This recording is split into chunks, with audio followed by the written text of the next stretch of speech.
name is Reed Brown. I'm 23 years old. I've been riding a motorcycle since I was 3, so 20 years. I ride pretty much all over the state of Oregon and Southwest Washington and into California. Just a really, really fun way to spend time with friends and to see the outdoors and take in everything it has to offer. I mean, what some people consider like a long day, they go out for a hike, you know, they can get maybe 4 or 5 miles from their car and see a really limited amount of stuff. But for me on a motorcycle, you know, I'll go 80 miles in one day and stop at 20 really cool spots. One thing that's really disappointing to see with multi-use trails is in an area that's predominantly used by motorcycles, but it is occasionally used by either hikers, mountain bikers, or horseback riders, is that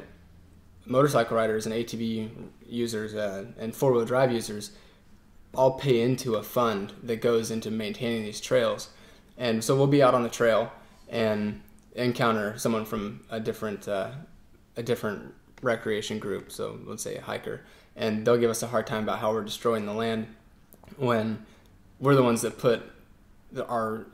blood, sweat, and tears into building it, and then they come out, use it, and then don't do anything to help the trail maintain its integrity. So,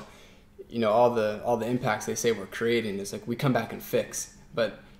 you know, then they walk off and they leave a power bar wrapper on the side of the trail, and it's like, oh great, so I'm going to come back in a couple weeks and I'm going to clean up your litter and then fix the damage that you create,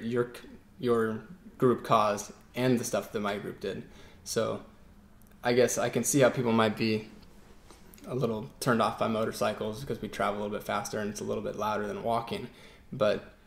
we clean up after our mess, and a lot of other groups don't. I mean, you're still going to have ideological differences between people who think that motorcycles don't belong in the woods because they're destroying everything, but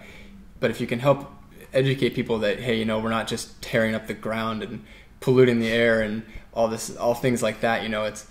the first step you have to do, and to get people to respect what the other people are doing. And I think that's probably a really big part of things like that. Just